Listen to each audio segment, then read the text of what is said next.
Hello नमस्कार प्यारे विद्यार्थियों, आप सभी का प्रव्या एकेडमी पर दिल खोल के स्वागत है। कैसे हैं आप सब लोग? बढ़िया, मस्त एकदम। पढ़ाई बढ़िया चल रही है कि नहीं चल रही है बताओ? बढ़िया चल रही है। जैसा कि आप लोगों को पता है दीपावली आ गई है और दीपावली की आप लोगों के छुट्टियां भी पड़ गई होगी, लेकिन आपको पता है दीपावली की ये छुट्टियां हैं और आप हैं बोर्ड के स्टूडेंट, तो आपको इतना भी एंजॉय नहीं करना जितना सारे लोग कर रहे हैं। आप लोगों को इन दिवाली की छुट्टियों में जो आप लोगों ने क्लासें नहीं ली है, जो आपने नहीं पढ़ा है, उसको आप एक बार रिपीट देख के क्लियर कर लेना कि ये चीज़ें हमने नहीं पढ़ी थी और दीपावली की छुट्टियों में पूरी पढ़ लेना। दूसरी बात यह है कि दीपावली की काफ़ी छुट्टियां हैं, तो स्कूल में जो पढ़ाया जा रहा है तो उसको एक बार पूरा आप रिवाइज कर लें। हम भी आप कहेंगे तो छुट्टियां कर देंगे, आप कहेंगे तो हम हमारी क्लास जारी रखेंगे। तो आप लोग सबसे पहले एक काम ये भी कर लो कि इस वीडियो को, हमारे चैनल को सब लोगों तक पहुंचा दो, जिससे क्या होगा कि जो लोग हमसे जुड़े नहीं हैं तो उनको भी एक पढ़ाई का बेहतर प्लेटफॉर्म मिल जाएगा। तो आप ये तो कर ही सकते हैं। दूसरा, वीडियो को लाइक करना है। सारे जितने भी आपके पास सोशल मीडिया है, चाहे व्हाट्सअप हो, आपके घर वालों का व्हाट्सअप होगा, उससे अपने दोस्तों को शेयर ज़रूर करें। हम आप लोगों के लिए इतनी मेहनत करेंगे कि जब आप बोर्ड एग्ज़ाम देने जाएंगे और विज्ञान का पेपर देखेंगे तो आपको लगेगा ये पढ़ाया हुआ है, ये भी पढ़ाया हुआ है। और जब आप आंसर लिखेंगे तो ये मान के चलना पक्का है कि आपके कानों में हमारी आवाज़ गूंजेगी कि ये सर ने बताया था, विद्युत धारा, एम्पियर, है ना, विभवांतर, वोल्ट मीटर, सारी चीज़ें ये आपको आसानी से याद आ जाएगी। तो आप हमारे साथ साल के अंतिम दिनों तक, यानी कि जब तक आपका एग्ज़ाम होता है तब तक जुड़े रहिए और अपने सारे दोस्तों को जोड़ दीजिए। चलो अभी हम शुरुआत करते हैं हमारे फिजिक्स की, और हम बात कर रहे हैं विद्युत की। और विद्युत में हमने बहुत सारी बातें हैं कर ली है। तो विद्युत में आज हम लोग जो पढ़ने वाले हैं तो वो है विद्युत धारा का तापीय प्रभाव। देखो, जैसा आपको पता, साइंस जो है ना वो हमारे आसपास की ही चीज़ों पे है, या यूँ कह सकते हैं हमारी साइंस पे ही आसपास की चीज़ें बनी हुई है, तो आप उनसे साइंस को समझ सकते हैं, ठीक है ना। तो अभी आज हम बात करेंगे विद्युत धारा का तापीय प्रभाव। बहुत ही सिंपल सी बात है। विद्युत धारा तो समझ में आ गया, का तापीय भी समझ में आ गया होगा कि ताप है, गर्म हो रहा होगा, तापीय प्रभाव। तो क्या होता है विद्युत धारा का तापीय प्रभाव? देखो, जैसे हम लोग क्या करते हैं, हमने मान लो लाइट से पंखे को जोड़ा, पंखे को ऐसे मान लो ये हमारा पंखा है और ये हमारी लाइट आ रही है, हमने यहाँ से तार पंखे को जोड़ दी, ये पंखा है और ऐसे लटका हुआ है, इसके एक ये पंखुड़ी है, ये इस तरह से ये तीन हो गई। अब ये पंखा क्या करेगा, करंट आने से घूमेगा।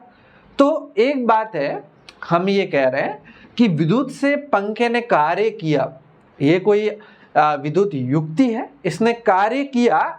लेकिन एक बात और आप नोट करना, ध्यान कभी देखा हो तो अगर पंखा घूम रहा होगा और एकदम आपने बंद किया, मान लो आप वो 4-5 घंटे से चल रहा था, घूम रहा था, और एकदम से आपने बंद किया, और आप जैसे नालायक लोग होंगे तो जरूर इसको हाथ टच करने की कोशिश की होगी।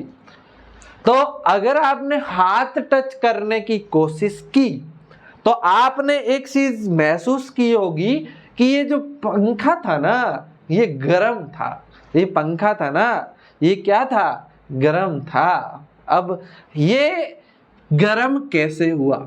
दूसरी बात, दूसरा एग्जाम्पल, आप लोगों के घर में बल्ब लगा रहता है, बल्ब मान लो जल रहा है 2-4 घंटे से जल रहा है, मतलब चल रहा है, और आपने क्या किया, बल्ब को लगा करके, मान लो घर वालों ने कहा तो इस बल्ब को बाहर लगा, बाहर उजाला कम पड़ रहा है, और आपने बंद किया और आप भागे भागे गए, फटाफट से बल्ब को पकड़ने की कोशिश की, तो घर वाले कहेंगे अरे अरे अरे अरे रुक जा, क्या होगा? बल्ब गर्म होगा। क्या होगा? बल्ब गर्म होगा। तो इसका मतलब ये है कि हम जो विद्युत दे रहे हैं वो तो बल्ब को जलने के लिए ही तो दे रहे हैं, तो ये बल्ब जल रहा है, तो गर्म कैसे हो रहा है, इसके लिए हमारे पास ये है विद्युत धारा का तापीय प्रभाव है। विद्युत धारा का कौन सा प्रभाव है? तापीय प्रभाव है। इसमें क्या होता है, इसमें हम जो ऊर्जा दे रहे हैं वो ऊर्जा दो जगह खर्च हो जाती। एक तो जो काम हो रहा है उस काम में खर्च होती है, दूसरा क्या होता है, वहां पर बहुत सारे क्या होते हैं, प्रतिरोधक। प्रतिरोधक का मतलब वही जो विद्युत धारा का क्या करते हैं, विरोध करते हैं। ये प्रतिरोधक क्या करते हैं, विद्युत धारा का विरोध करते हैं, जिसकी वजह से वहां पर क्या ऊष्मा उत्पन्न होती है। क्या उत्पन्न होती है? ऊष्मा उत्पन्न होती है। यही जो गर्म हो रहा है ना, इसे ही हम विद्युत धारा का तापीय प्रभाव कहते हैं। क्लियर बात? इसी तापीय प्रभाव पर आपने देखा होगा प्रेस काम करती है। प्रेस काम करती है। प्रेस में होते हैं बहुत सारे हाई प्रतिरोधक, वो क्या करते हैं, विद्युत धारा का विरोध करते हैं, और विरोध करने से ऊष्मा उत्पन्न होती, यानी कि कहने का मतलब वो गर्म हो जाता है। वो क्या हो जाता है? गर्म हो जाता है। यही बात मैं आपको कहना चाह रहा हूं कि तापीय प्रभाव ये है। ठीक है, अगर मान के चलो हम लोगों ने एक प्रतिरोध R का प्रतिरोधक लिया, R प्रतिरोध का क्या लिया, एक प्रतिरोधक, मतलब कुछ भी हो सकता है, तार हो सकता है, कुछ भी हो सकता है। अगर हमने वो एक प्रतिरोधक लिया और हमने इसमें एक I विद्युत धारा प्रवाहित की, कितनी विद्युत धारा प्रवाहित करी, I विद्युत धारा प्रवाहित करी, और हमने कहा इसके सिरों पर जो विभवांतर है वो V, विभवांतर क्या है, V है, तो विभवांतर V है, तो आपको पता है क्या होगा, इसका मतलब एक समय है, T समय के अंदर कितने आवेश जाएंगे, Q आवेश जाएंगे, T समय के अंदर Q आवेश जाएंगे। ठीक है, तो Q आवेश जा रहे हैं, विभवांतर आपका V है, विभवांतर आपका क्या है, कितना है, V है। तो उस समय जो आप कार्य करेंगे, वहां पर जो कार्य होगा, कार्य मतलब W, कार्य आप जो कार्य करेंगे ना, कार्य W, कार्य आप जो कार्य कर रहे हैं ना, वो कितना होगा, तो वो हो जाएगा V गुणा Q। कितना हो जाएगा, VQ हो जाएगा आपका क्या, कार्य। यानी कि कार्य क्या हो, कितना हो जाएगा कि आप जितना भी आप लोगों ने क्या विद्युत धारा प्रवाहित करी, कितने करी समय में, तो विभवांतर आपका V है और Q आवेश प्रवाहित किए, तो ये क्या, ये इतना कार्य हो जाएगा। VQ क्या हो जाएगा, कार्य हो जाएगा। आई बात समझ में? इतनी बात समझ में आप लोगों को आई कि नहीं आई? अच्छा, कार्य ये हो जाएगा। अब हमें बात करनी है कि इससे आपका इस स्रोत से शक्ति कितनी बढ़ेगी, कितनी शक्ति को हम लिखते हैं P से। शक्ति को किससे लिखते हैं, P। तो शक्ति का मतलब क्या होता है, कार्य किया गया, कार्य बटा समय, कार्य बटा समय। शक्ति का मतलब कार्य बटा समय। कार्य कितना, W माना T समय है, तो हम लोगों ने देखा VQ कार्य हो गया बटा T इसका समय हो गया, ये हमें प्राप्त हो गया। कार्य P शक्ति बराबर V गुणा V और V गुणा Q बटा T हमें प्राप्त होता है, V गुणा T प्राप्त होता है। ये समय, और समय कहाँ से आया, यहाँ से आया। कार्य हमने पहले ही बता दिया, ये कार्य हम कर रहे हैं। अच्छा, एक बात बताओ मेरे को, P बराबर ये Q बटा T कहीं देखा नहीं लग रहा है आप लोगों को? याद करो, Q बटा T, Q क्या होता है, आवेश, आवेशों के प्रवाह की दर विद्युत धारा कहलाती है, इसका मतलब I। अच्छा, एक बात बताओ, इसका मतलब इस पूरे की जगह में I लिख सकता हूँ? यस, आप कहोगे सर यस लिख सकते क्योंकि ये बराबर है, तो v गुणा आई, ये आपका p का मान आ जाता है। p का क्या आ जाता है? मान। कितना आ गया भाई?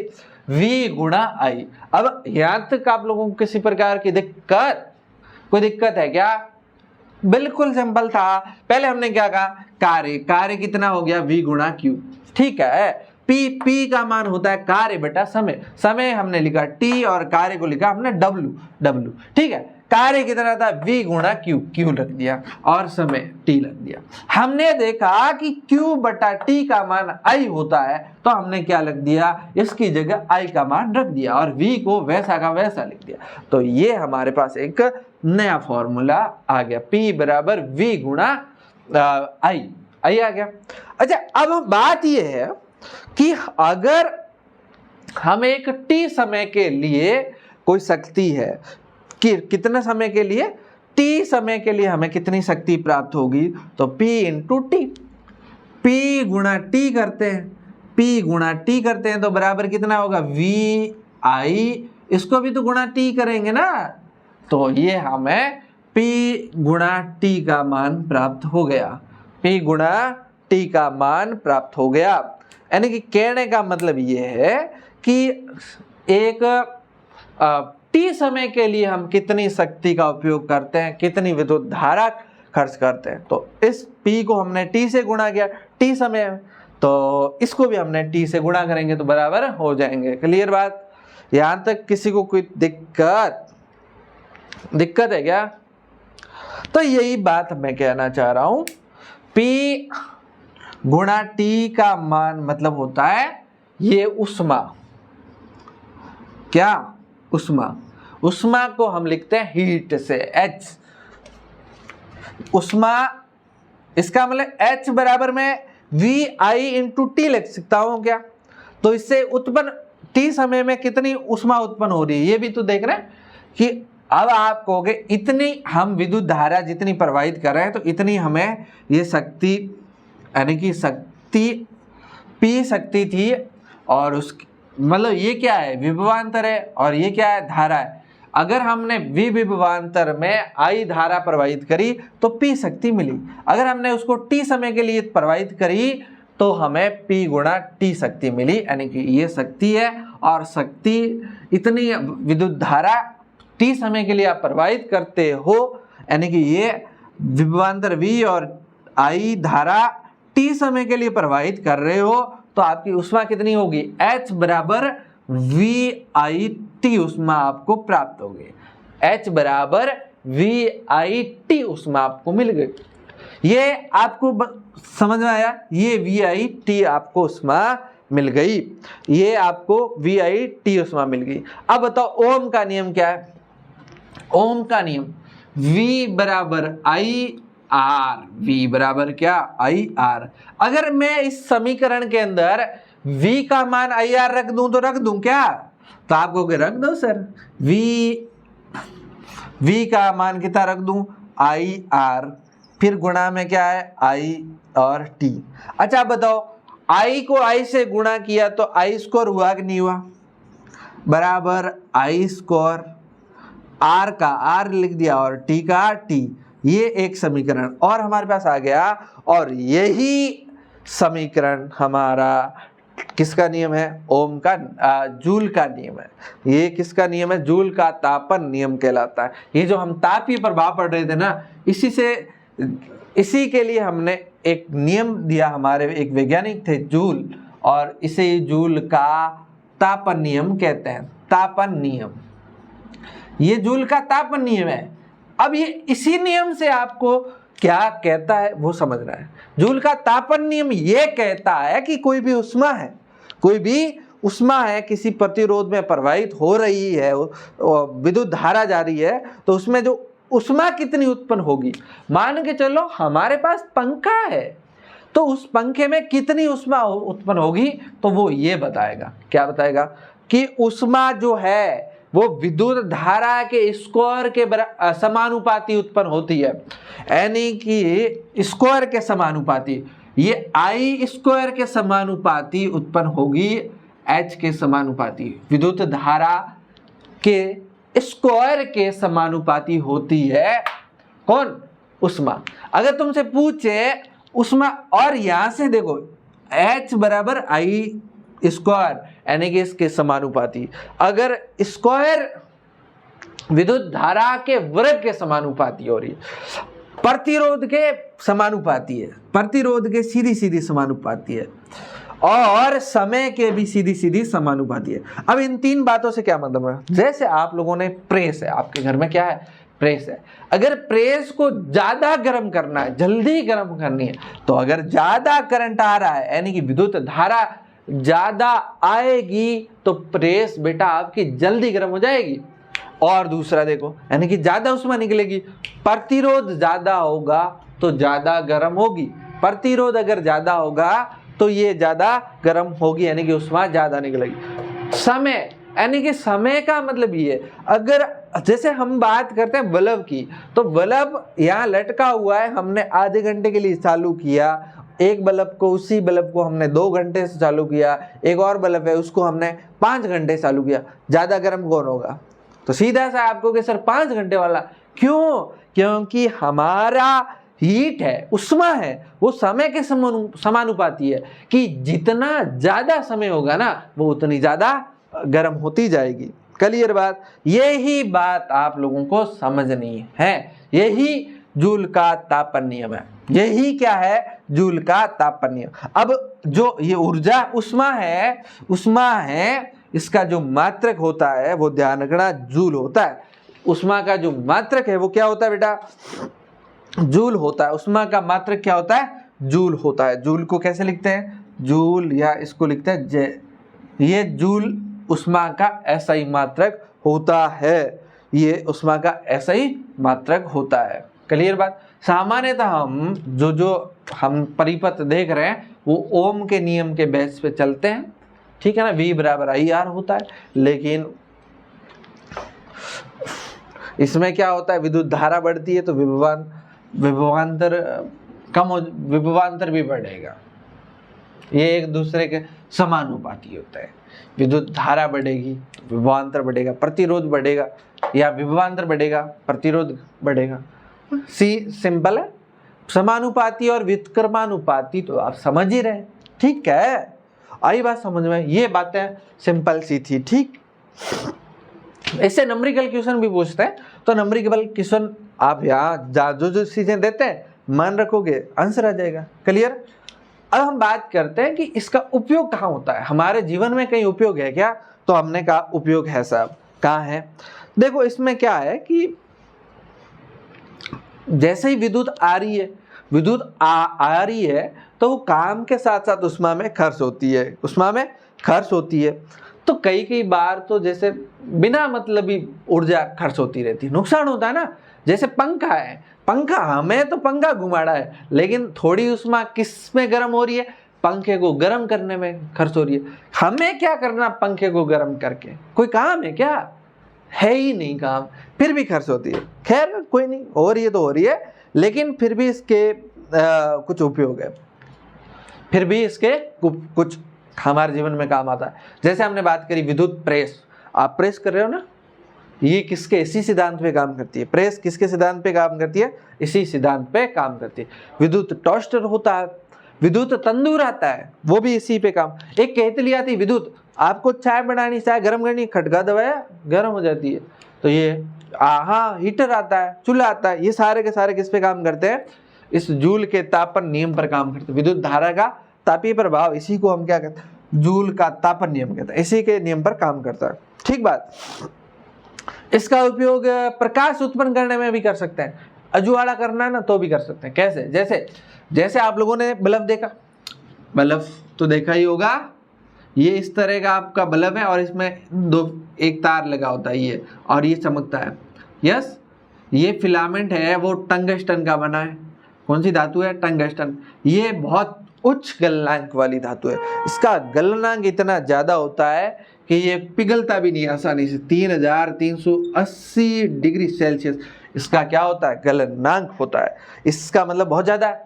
अब इतना गर्म होता है तो ये क्या करता है, ये बहुत हाई प्रतिरोध होता है, इसलिए उष्मा का विरोध करता है और इकट्ठी करता है, जिससे ये समकने लगता है और समकने से हमें क्या मिलता है, अजुवाला दिखता है। तो ये टंगस्टन आपको समझ में आ गया कि टंगस्टन से हम ये बल्ब है वो विद्युत धारा के तापीय प्रभाव यानी कि जूल के तापन नियम पर ही काम करता है, ठीक है ना, ये ध्यान रखना। अच्छा एक बात और ध्यान रखना, इसके अंदर भरी जाती है अक्रिय गैस है, अक्रिय गैस है। जैसे आप भरते हैं आर्गन, जैसे क्या भरते हैं आर्गन, और मुख्यतः ध्यान रखना नाइट्रोजन भी भरी जाती है। कौन सी गैस, नाइट्रोजन गैस भरी जाती है इससे। अच्छा इसका मतलब ये है कि अगर ये मान लो इस बल्ब को फोड़ दूं, मैं बल्ब को फोड़ दूं तो ये टंगस्टन वायु के संपर्क में आएगा और ये गर्म होगा तो विक्रिया करके टूट जाएगा, गर्म होगा तो टूट जाएगा। इसलिए कई बार क्या होता है, एकदम से ज़्यादा करंट आता है, इसमें विद्युत धारा आ जाती है तो ये बल्ब का फिलामेंट टूट जाता है, और टूट जाता है तो फिर ये बल्ब उज्ज्वला नहीं करता है, तो बल्ब जलता नहीं है। तो वो ज़्यादा विद्युत धारा, क्योंकि इसका तापमान ही सामान्य तो ये इतना झेल सकता है, लेकिन एकदम से किसी कारण से कुछ हो जाए, ज़्यादा आ जाए तो बल्ब ये फिलामेंट टूटता बहुत जल्दी है ना। चलो इसी का उपयोग और होता है क्या, जैसे आप लोगों ने देखा होगा फ्यूज, फ्यूज तो नाम सुना होगा, कितने लोगों ने फ्यूज देखा, कमेंट करके बताओ। फ्यूज किन किन ने देखा हुआ, फ्यूज, वही फ्यूज घर पे होता है ना, कहीं लाइट में लगाया होता फ्यूज। फ्यूज फ्यूज कुछ नहीं होता है, मिट्टी का बना हो रहता है ऐसा, और इसके अंदर एक तार लगा रहता है, और ये तार ही फ्यूज का काम करता है। किस किस लोगों ने देखा हुआ है, कमेंट करो। तो ये जो है फ्यूज, फ्यूज क्या करता है, फ्यूज के अंदर एक तार होता है जो उच्च गलनांक का होता है। फ्यूज के अंदर क्या होता है, एक तार होता है, कुछ किसी का भी हो सकता है, एल्यूमिनियम का हो सकता है, कॉपर का हो सकता है, लोहे का भी हो सकता है ना, या किसी अन्य मिश्र धातुओं का हो सकता है, ठीक है। अब ये क्या करता है, ये एक फिक्स विद्युत धारा का तारा को ही जाने देता है, और उससे ज्यादा विद्युत धारा आएगी तो ये टूट जाएगा। ये क्या हो जाएगा, टूट जाएगा, ये क्या हो जाएगा, टूट जाएगा। इससे विद्युत धारा, मान लो कभी क्या होता है, ज्यादा विद्युत धारा आ गई, हम कहते हैं ना ज्यादा करंट आ गया, अब ज्यादा करंट आएगा तो ये घर में नहीं आने देगा। मान लो यहाँ से करंट आ रहा है तो ये आगे नहीं जाएगा, क्योंकि ये पहले ही टूट जाएगा, इसलिए हम कहते हैं फ्यूज उड़ गया, फ्यूज उड़ गया हाँ वो वाला, क्योंकि ये अगर मान लो यहाँ फ्यूज नहीं होता तो बहुत ज़्यादा ये विद्युत धारा आती। तो मान लो यहाँ आपकी टीवी लगी रहती है, या मान लो आपका फ्रीज था, ये सारे के सारे फ्रीज टीवी को नुकसान पहुंचाता, इसलिए इसी सिद्धांत पे कार्य कौन करता है, ये आपका फ्यूज कार्य करता है, ठीक है ना। फ्यूज के अंदर तार होता है, वो विशेष निम्न जो खास चीज़ें होती है उसी को अंदर आने देता है। अच्छा जो विद्युत धारा आती है आपके घर में कितने वोल्ट की आती है, घरों में जो उपयोग होती है वो विद्युत धारा कितने वोल्ट की होती है बताओ। आपके घर में जो आप घर में पंखा वंखा चलाते हो ना, कितने वोल्ट की विद्युत धारा का पंखा चलाते हो बताओ, कमेंट करके बताओ कितना चला रहे होंगे, कम से कम कितना कितना कितना, किसी को नहीं, किसी को पता है। अच्छा वो क्या होता है, विद्युत धारा का मान है या किसी और का, वो होता है वोल्ट में, किसको मापते हैं बताओ।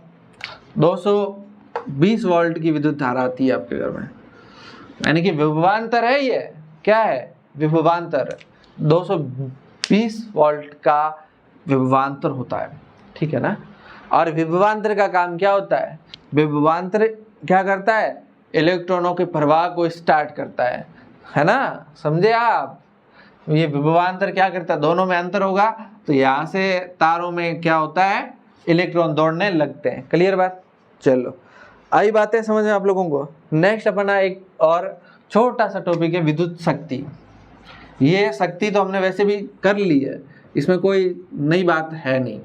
विद्युत शक्ति देखो, विद्युत शक्ति वैसे क्या होता है, कार्य करने की दर, पहले ही मैंने बताया विद्युत शक्ति का मतलब कार्य करने की दर, कार्य बटा समय। मैंने कहा था दर यानी कि नीचे आप लगा दो समय, तो ये कार्य करने की दर को क्या कहते हैं, समय। अगर कहीं भी पूछे कार्य करने की दर मतलब कार्य बटा समय, यहाँ क्या कुल आवेशों के प्रवाह की दर आवेश बटा समय। अगर मैं कहूँ मनोज की दर मनोज बटा समय, सिंपल। यानी कि कहीं भी दर पूछे किसी की तो उसके बटा में क्या लिख दो, समय लिख दो, सिंपल मामला। तो कार्य करने की दर को हम क्या कहते हैं, शक्ति कहते हैं। पहले हमने बात कर ली कि P बराबर कितना, हमारे पास एक फॉर्मूला आया था VI, ये तो हमने पहले लिख लिया था।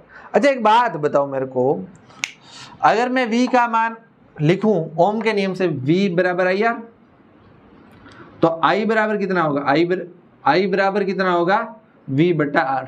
अच्छा मैं ये दोनों मान लिखता हूं, मान लो P बराबर V की जगह मैंने लिख दिया V का मान, तो कितना आएगा, VI और I, क्योंकि ये चलो V का मान ये लिखता हूँ RVIR, V का मान IR, और इसको I से और गुणा करेंगे तो कितना आएगा, I स्क्वायर R। अच्छा मेरे को एक बात बताओ, अगर मैं I की जगह ये मान रखूं, V बटा R I की जगह रखूं, तो हमारा V गुणा I की जगह V बटा R लिखा, तो इसको हम सॉल्व करेंगे तो क्या आएगा, बराबर V स्क्वायर बटा R आ जाएगा। आई बात समझ में, ये तो सिंपल है। ये 2-3 फॉर्मूले, आपको ज़्यादा इसमें शक्ति में जाना ही नहीं है। अच्छा इसका आपको पूछा जाए SI मात्रक, जो भी मैं मात्रक बता रहा हूँ सारे SI मात्रक है। इसका SI मात्रक होता है वाट, वाट वाट वाट वाट, इसको W से लिखते हैं, वाट को किससे लिखते हैं, W से लिखते हैं। क्लियर बातें हैं, ये सारी चीजें आप लोगों को समझ में आ रही है। वाट, अच्छा वाट होता है वो छोटा मात्रक है, वाट जो है वो बहुत छोटा मात्रक है, छोटा सा मात्रक है वाट। अच्छा एक ध्यान रखना, वोल्ट अलग है और ये वाट है ना, तो कंफ्यूज नहीं होना। वोल्ट तो होता है विभवांतर का मात्रक, वोल्ट तो ये विभवांतर का मात्रक है, इसको V से लिखते हैं। ये है वाट, वाट को किससे लिखते हैं, W से लिखते हैं। वाट को किससे लिखते हैं, ये छोटा मात्रक है इसलिए हम इसको किलोवाट में लिखते हैं। किस में लिखते हैं, किलोवाट। तो बताओ 1 किलोवाट में कितने होंगे, अच्छा 1 किलोग्राम में कितने ग्राम होते हैं, 1000 ग्राम, तो 1 किलोवाट में कितने वाट, 1000 वाट, 1000 वाट। आई बात समझ में, ये बात आप लोगों को समझ में आ गई।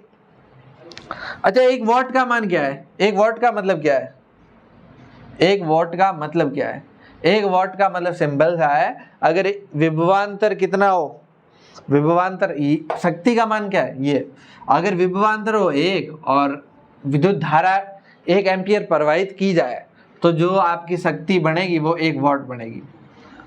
सिंपल।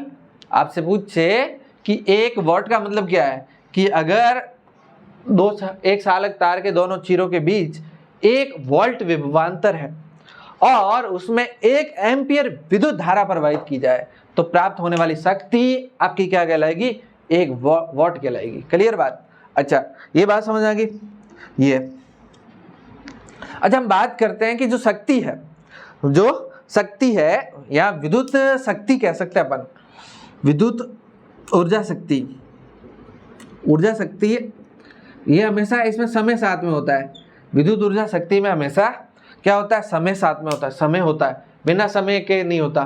तो इसका मतलब ये क्या है, समय साथ में है तो PT लिखते हैं इसको, PT बराबर, क्योंकि कितने समय से बह रही वो भी तो ध्यान रखना पड़ेगा।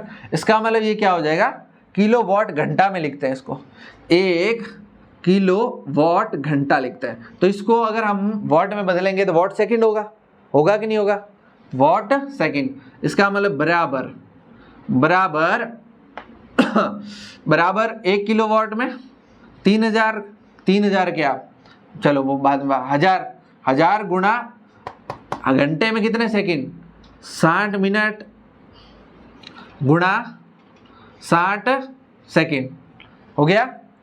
6 गुणा 6 3600, 6 गुणा 6 36 और 2 जीरो लगाया तो 3600 और ये 1000। अच्छा ये किस में आ गया, वाट सेकंड में आ गया, किस में आ गया, वाट सेकंड में। ठीक बात।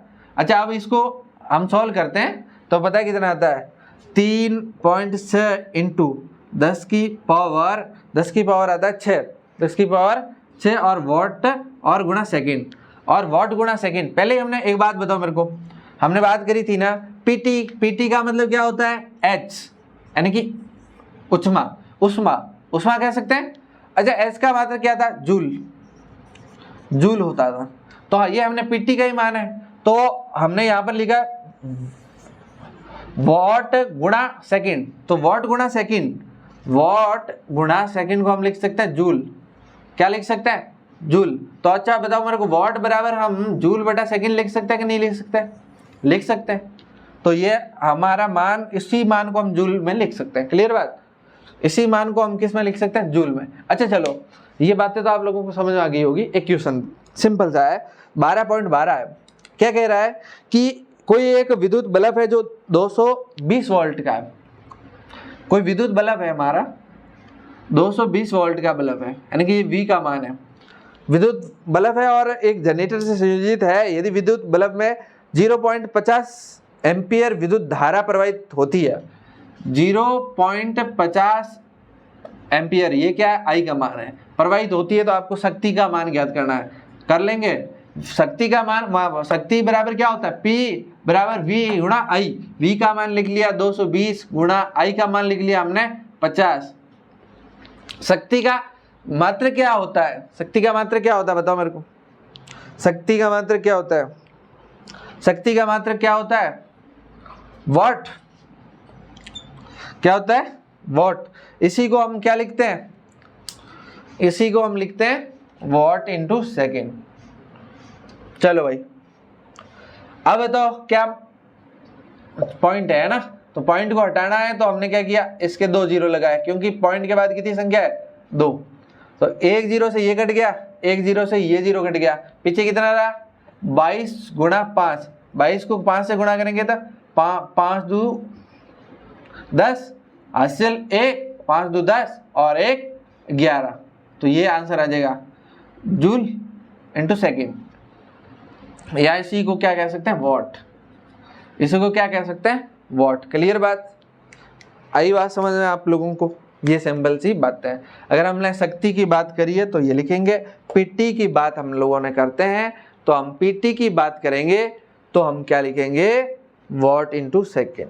क्लियर बात, वॉट इंटू सेकेंड कब लिखेंगे पीटी की बात करेंगे।